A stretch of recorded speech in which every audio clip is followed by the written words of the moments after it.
আজকে আমার অফিস থেকে স্যালারি দিয়েছে।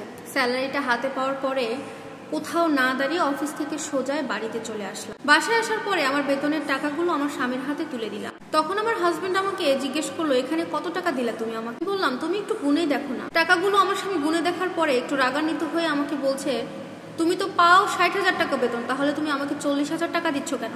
বাকি 20,000 টাকা তোমার কোথায় গেল? স্বামীকে বললাম, হ্যাঁ 20,000 টাকা আমার কাছে রয়েছে, 10,000 টাকা আমার হাত খরচের জন্য রেখেছি, আর বাকি 10,000 টাকা দিয়ে আমি আমার মা বাবার জন্য কিছু শপিং করব, কিছু কেনাকাটা করে দিব।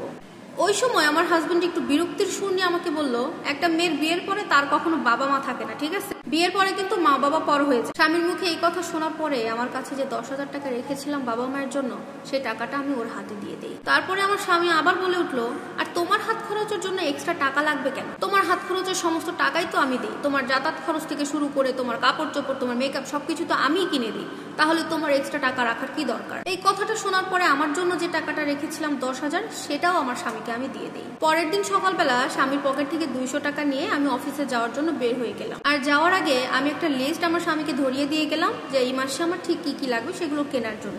আমার যাতায়াত ভাড়ার থেকে আমি কিছু কিছু টাকা বাঁচিয়ে বেশ কিছু টাকা জমিয়েছিলাম। চিন্তা করেছিলাম এই মাসে 2টো শাড়ি কিনবো। যেই কথা সেই কাজ, আমার অফিস শেষে বাসায় আসার পথে আমি মার্কেটে গিয়ে 2টা শাড়ি একই রকমের আমার পছন্দ অনুযায়ী আমি কিনে নিয়ে আসি। তারপরে শাড়ি 2টা নিয়ে আমি আমার শাশুড়ির ঘরে গেলাম। শাশুড়ি শাড়ি 2টা দেখে বললো, কি ব্যাপার, একই রকম শাড়ি 2টা নিয়েছো, কার কার এটা? তখন শাশুড়িকে বললাম, মা আমি দুইজনের জন্য একই রকম শাড়ি কিনেছি, একটা আপনার জন্য, একটা আমার মায়ের জন্য।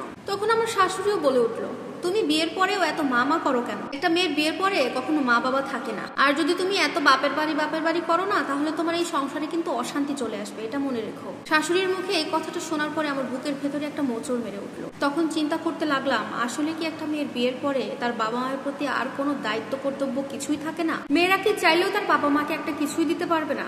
এই সমস্ত কিছু ভাবতে ভাবতেই আমি আমার রুমে চলে আসলাম। বেশ কয়েকদিন যাওয়ার পরে একদিন সন্ধ্যার সময় হঠাৎ করে আমার শাশুড়ি আমার ঘরে আসলো। তার হাতে ছিল দামি একটা সুন্দর শাড়ি। তখন শাড়িটা দেখে জিজ্ঞেস করলাম, মা এই শাড়িটা তো অনেক সুন্দর, আপনাকে কে দিল এই শাড়িটা? তখন আমার শাশুড়ি আমাকে বললো, এই শাড়িটা আমার মেয়ে দিয়েছে আমাকে, অনেক সুন্দর তাই না, তাই তো তোমাকে দেখাতে আসলাম। তখন আমার শাশুড়িকে আমি বললাম, মা আপনাকে যদি এটা আপনার মেয়ে গিফট করে থাকে, তাহলে আপনি এটা কেন নিয়েছেন? মা আপনি জানেন না, একটা মেয়ের বিয়ের পরে কখনো তার আর বাপের বাড়ি থাকে না। এখন তো আপনার মেয়ের সংসারে ঝামেলা হবে মা, আপনার মেয়ে তো অশান্তিতে থাকবে সংসারে। আমার মুখে এই কথা শোনার পরে আমার শাশুড়ির মুখটা বেঁকিয়ে ঘর থেকে বের হয়ে চলে গেল। আর ওই সময় আমাকে কি বা বলবে, তার তো আর তখন বলার মতো কিছুই নাই। তার পরের দিন সকালবেলা আমরা টেবিলে বসে সবাই একসাথে নাস্তা করছিলাম। নাস্তা করার টাইমে হঠাৎ করে দেখলাম আমার বাবা চলে এসেছে। আমাকে ডেকে বললো, কিরে মা কেমন আছিস তুই? বললাম, আছি ভালোই। বাবা বললো, খুব একটা গুরুত্বপূর্ণ কথা তোর সাথে বলার জন্য এখানে এসেছি। দেখ মা, আমার তো বয়স হয়েছে, তোর মায়েরও বয়স হয়েছে, তাই চিন্তা করলাম আমাদের যা সয় সম্পত্তি আছে সবকিছু তোর নামে লিখে দেবো। বাঁচবে বা কতদিন বল, তুই নাস্তা খাওয়া কমপ্লিট কর, তারপর রুমে এই ব্যাপার নিয়ে একটু কথা বলবো। তখন আমি সবার সামনে বাবাকে বলে দিলাম, না বাবা আমি যেতে পারবো না, এমনকি তোমার জামাইও যেতে পারবে না। আমার কথা শুনে বাবা একটু কষ্ট করেই বললো,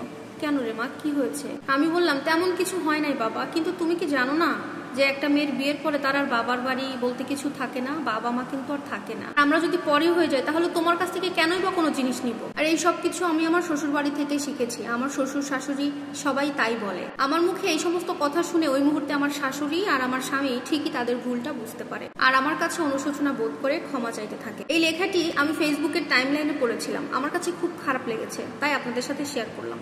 ভিডিওটি কেমন লাগলো অবশ্যই জানাবেন। আল্লাহ হাফেজ।